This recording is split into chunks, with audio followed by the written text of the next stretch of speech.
نااہلی، غیر ذمہ داری یا بد انتظامی؟ پیمز اسپتال میں آگ کیسے لگی؟ 39 گھنٹے بعد بھی پتہ نہ چلا کس کی غفلت تھی؟ عملہ نرسری میں تھا یا نہیں؟ تمام سوال اب جواب طلب۔ سانحہ پیمز کی انکوائری کمیٹی نے پیمز میں ایگزیکٹو ڈائریکٹر سمیت 30 ملازمین کے بیانات ریکارڈ کر لیے۔ سی سی ٹی وی فوٹیجز کا بھی جائزہ لیا گیا۔ ذرائع کے مطابق پیمز حکام نے الیکٹرو میڈیکل رپورٹ بھی انکوائری کمیٹی کو جمع کرا دی۔ کمیٹی نے اسپتال عملے سے تحریری بیانات طلب کر لیے۔ کمیٹی کا سی جی اے فائر اینڈ ایمرجنسی ڈپارٹمنٹ کا بھی دورہ، فائر فائٹرز کے بیانات اور موقف قلم بند کیے۔ وزیر قانون اعظم رضی طارق نے بتایا واقعے کی عبوری انکوائری رپورٹ کل تک آ جائے گی۔ تحقیقاتی کمیٹی حادثے کے ذمہ داروں کا تعین کرے گی۔ پیمز انتظامیہ نے بھی نئی انکوائری کمیٹی تشکیل دی۔ کمیٹی میں 3 سینئر پروفیسر شامل ہیں۔ حکومت کا جاں بحق بچوں کے لواحقین کے لیے فی کس 50 لاکھ روپے مالی معاوضے کا اعلان۔ منسٹر صاحب ایک بات کہہ رہا ہے، ڈاکٹر دوسری بات کہہ رہے ہیں۔ منسٹر صاحب نے کہا ایئر کنڈیشن جو اوپر لگا ہوا تھا اس سے ایک اسپارک نیچے گرا۔ ای ڈی نے کہا کہ وہ جو اے سی ہے جس سے اسپارک نکلا تھا وہ اے سی کئی عرصے سے وہ اے سی خراب ہے۔ گائنیکولوجسٹ ڈاکٹر تھی، اسی نے کہا یہ اے سی سے اسپارک نہیں ہوا ہے، ایک وہاں وائروں کا گچھا باہر پڑا تھا اس سے ایک اسپارک ہوا ہے۔ آگ کیسے لگی؟ وزیر صحت اور ڈاکٹرز کے بیانات میں تضاد۔ قائمہ کمیٹی برائے صحت کے چیئرمین مہیش کمار نے بتایا وزیر صاحب نے کہا ایئر کنڈیشن سے چنگاری گئی۔ ای ڈی نے کہا اے سی تو خراب پڑا تھا۔ گائنیکولوجسٹ نے کہا سپارک تاروں کے گچھے سے ہوا۔ نرسز سے سوال کیے گئے تو لگا وہ کنفیوز ہیں، انہیں جواب سکھایا گیا۔ ایک نرس نے کہا آکسیجن سلنڈر سے آگ لگی، لیکن وہاں آکسیجن سلنڈر تو تھے ہی نہیں۔ تینوں کمیٹیوں کی رپورٹ 48 گھنٹے میں آ جانی چاہیے تاکہ پوری قوم دیکھے۔ قائمہ کمیٹی دیکھے گی کہ رپورٹ میں کتنی صداقت ہے۔ قائمہ کمیٹی نے پیمز اسپتال کا دورہ کیا۔ کمیٹی اراکین نے وفاقی وزیر صحت مصطفیٰ کمال اور سربراہ پیمز سے استعفے کا مطالبہ کر دیا۔ ہائے ہم آئے تھے گودی میں گئے شولوں میں، سانحہ پیمز میں جاں بحق بچوں کی میتیں بھرسا کے حوالے۔ جاں بحق جڑواں بچوں کے گھر میں سوگ، ماموں نے بتایا بہن آئی سی یو میں ہے، اسے تو بتایا تک نہیں کہ کیا قیامت بیت چکی۔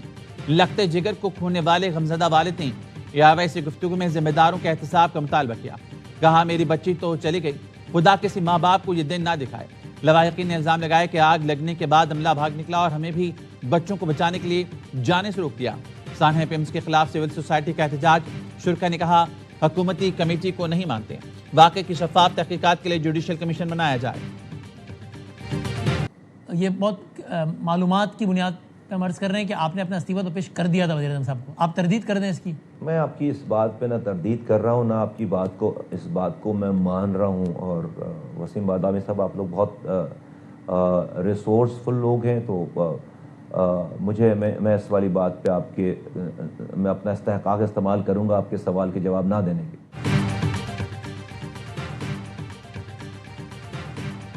وزیر اعظم کو استعفیٰ دیا یا نہیں، تصدیق یا تردید نہیں کروں گا۔ انکوائری کمیٹی کی رپورٹ کا 24 گھنٹے انتظار کر لینا چاہیے۔ وفاقی وزیر صحت مصطفیٰ کمال کے پروگرام 11 آور میں گفتگو، کہا انکوائری کمیٹی نے ابھی تک مجھ سے کچھ نہیں پوچھا، اگر پوچھتی تو سب بتاتا۔ اسپیکر کے ہاؤس میں ڈاکٹر امجد کی رپورٹ کا مجھے علم نہیں، میں جی بی سے ایک اچھا آفیسر لے کر آیا، وہ آفیسر ہیلتھ کیئر کمیشن کو زمین سے آسمان پر لے آیا۔ IHRA بورڈ کو اس آفیسر کا کام پسند نہیں آیا اور 15 دن پہلے اسے ہٹا دیا گیا۔ IHRA بورڈ کا کام بابوں سے بھی آگے کا ہے۔ یہ بات درست نہیں کہ اسلام آباد میں کسی اسپتال کے پاس لائسنس نہیں۔ اسلام آباد میں صحت کے شعبے میں خرابیوں کی 2 ہفتے پہلے نشاندہی کی گئی تھی۔ قومی اسمبلی صحت کی ذیلی کمیٹی کے کنوینر ڈاکٹر امجد نے 2 ہفتے پہلے وزیر اعظم کو خط لکھا تھا، جس میں اسلام آباد کے اسپتالوں اور بنیادی صحت کے مراکز پر سوالات اٹھائے گئے تھے۔ ڈاکٹر امجد کا کہنا ہے 1 سال پہلے اسپتالوں کے غیر معیاری ہونے کی رپورٹ بنائی تھی، جو آج تک قومی اسمبلی اجلاس میں پیش نہ ہو سکی۔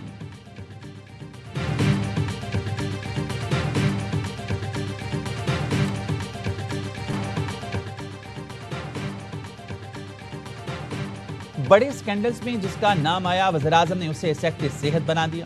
کیپٹن ریٹائرڈ محمد محمود 2015 میں نندی پور پلانٹ میں بے ضابطگیوں پر این ڈی کے عہدے سے ہٹائے گئے۔ 2023 میں سرپلس گندم کے امپورٹ نے کسانوں کو ہلا کر رکھ دیا۔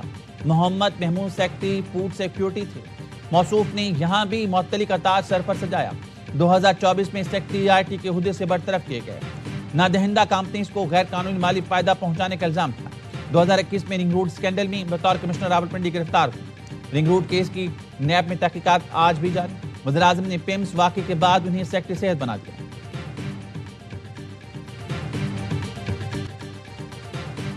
پاکستان اور کویت نے پروٹوکول معاہدہ 2026 پر دستخط کی تھی۔ وزیر دفاع خواجہ آصف سے کویتی ہم منصب شیخ عبداللہ کی سربراہی میں وقت کی ملاقات۔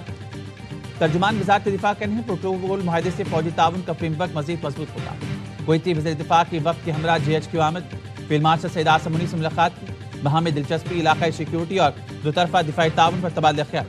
باہمی مفاد پر مبنی دفاعی تعاون کو مزید وسعت دینے پر اتفاق۔ کویتی وفد کی علاقائی امن میں پاک افواج کے کردار اور پیشہ ورانہ صلاحیتوں کی تعریف۔ پاک کویت دفاعی تعاون علاقائی سلامتی اور استحکام کے لیے اہم قرار۔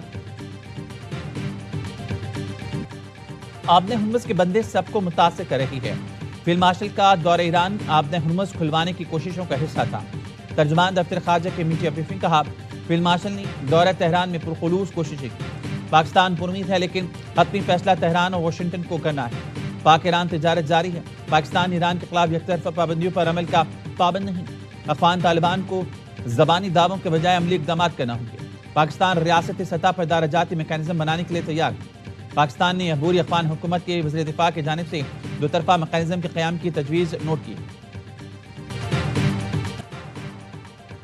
قطری وزیر اعظم کی تہران میں ایرانی صدر سے ملاقات۔ خطے کی صورتحال مذاکرات کی بحالی کے لیے سازگار حالات پیدا کرنے پر بات چیت۔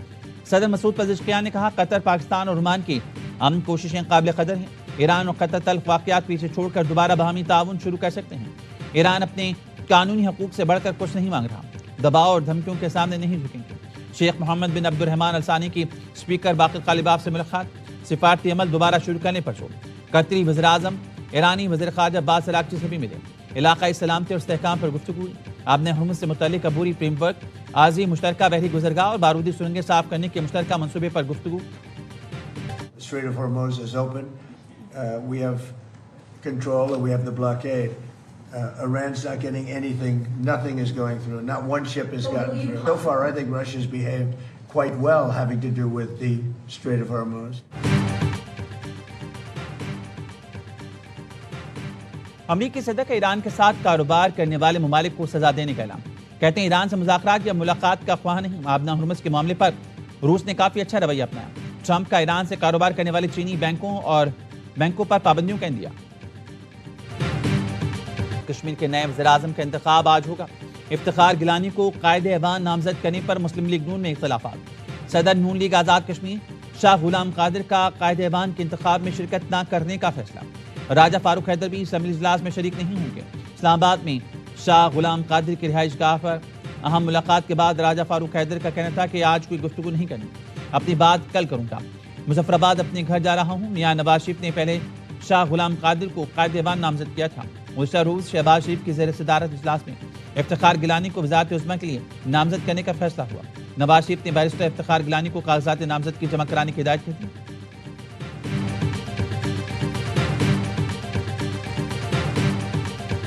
آزاد کشمیر میں جو پرائم منسٹر کا انتخاب ہوا اس پہ بڑا کرٹیسائز ہو رہا ہے کہ ایک اس شخص کو بنایا جو اپنی سیٹ ہار گئے۔ میں تو قانون کا طالب علم ہوں، اگر مجھ سے پوچھیں گے تو میرا جواب یہ ہے کہ اگر آزاد کشمیر کا آئین اور قانون اس چیز کو منع نہیں کرتا تو اس میں کوئی کسی قسم کی قباحت نہیں ہے۔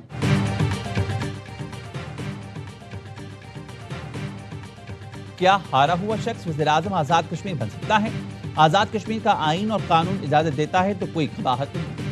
وزیر قانون اعظم نذیر طارق کا جواب، کہا وزیر اعظم آزاد کشمیر کے انتخاب پر ہماری سیاسی ٹیم بہتر جواب دے سکتی ہے۔ وزیر قانون نے کہا فی الحال 28ویں ترمیم نہیں آ رہی۔ پیپلز پارٹی کا سندھ کی تقسیم نہ ہونے دینے کی قرارداد اسمبلی میں لانے کا فیصلہ۔ چیئرمین بلاول بھٹو کی ہدایت پر سندھ اسمبلی سے قرارداد منظور کرائی جائے گی۔ ذرائع کا کہنا ہے سندھ اسمبلی کے آج کے اجلاس سے پہلے پیپلز پارٹی پارلیمانی پارٹی کا اجلاس ہوگا۔ پیپلز پارٹی کے تمام اراکین اسمبلی کو پارلیمانی پارٹی اجلاس میں شرکت کی ہدایت۔ پارلیمانی پارٹی اجلاس میں قرارداد پیش کرنے کی منظوری لی جائے گی۔ پیپلز پارٹی کو سندھ اسمبلی میں 2/3 اکثریت حاصل ہے۔ ہم 27 ستمبر کو آ رہے ہیں اسلام آباد، انشاءاللہ تعالی اتنی تعداد میں آ رہے ہیں کہ آپ کی سوچ بھی نہیں ہوگی۔ ہماری پوری تیاری ہے، اس دفعہ ہم اسلام آباد آئیں گے اور کوئی بندہ بھی گولی اس دفعہ نہیں چلا سکتا۔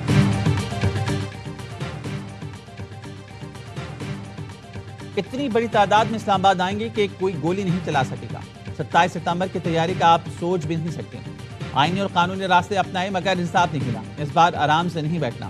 وزیر اعلیٰ خیبر پختونخوا سہیل آفریدی کا کہنا ہے پاکستان کا نوجوان سڑکوں پر نکل آئے تو سر چھپانے کی جگہ نہیں ملے گی۔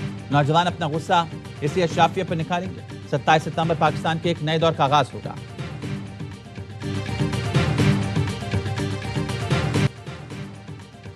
بانی پی ٹی آئی کی ہمشیرہ عظمیٰ خان نے توہین عدالت کی فوری سماعت کی ایک اور درخواست سپریم کورٹ میں دائر کر دی۔ استدعا کی بانی پی ٹی آئی کی صحت بگڑ رہی ہے، سپریم کورٹ کے حکم کی عدولی کر کے بانی کو پیمز اسپتال لے جائے گا۔ بانی پی ٹی آئی کو طبی معائنے اور علاج کے لیے شفا انٹرنیشنل اسپتال منتقل کیا جائے۔ عدالت کے 18 اگست کے حکم پر فوری اور مکمل عمل درآمد یقین بنایا جائے۔ رجسٹرار آفس نے فوری سماعت کی پہلی درخواست مسترد کر دی۔